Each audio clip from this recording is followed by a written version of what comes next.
Ah, the Real ID Act, a legislative relic from the era when flip phones were still a thing and social media was just a twinkle in the internet's eye.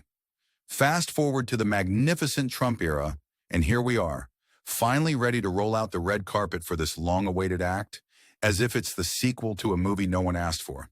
But don't worry, folks, because this is all about making America safe again, or at least that's the tagline we're working with.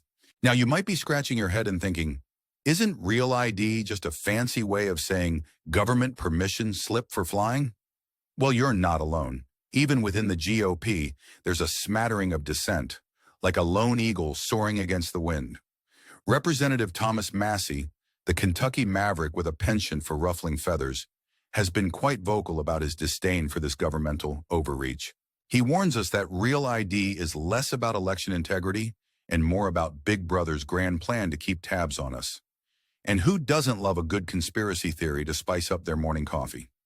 Meanwhile, the ever-dramatic Sarah Palin has taken to social media with the fervor of a reality TV star, questioning what exactly happens if we don't jump through these new bureaucratic hoops.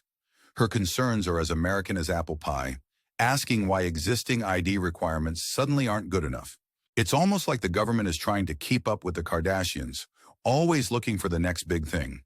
The Transportation Security Administration, our ever-vigilant airport security overlords, has declared that by May 7th, Real ID will be the only game in town for air travelers. According to TSA senior official Adam Stahl, this move is all about making fraudulent IDs harder to forge, as if criminals and terrorists are going to be stopped by a holographic star and some extra paperwork. It's akin to putting a "Do Not Enter" sign on an open field and expecting it to deter trespassers. Of course, not everyone is on board with this magical new ID. Massie, who seems to be the Paul Revere of anti-Real ID sentiment, has been quick to point out the absurdity of requiring government permission to fly. He asked the pointed question, if someone can't be trusted to fly without weapons, why are they not already behind bars? It's a question that hangs in the air like a balloon no one wants to pop.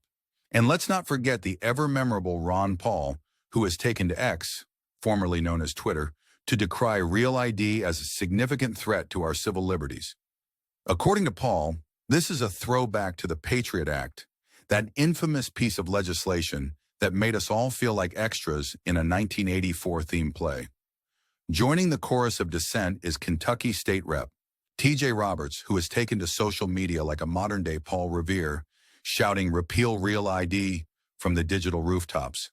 But wait, there's more. New Hampshire State Rep. Joe Alexander has hopped on the bandwagon, calling Real ID a violation of the 14th Amendment.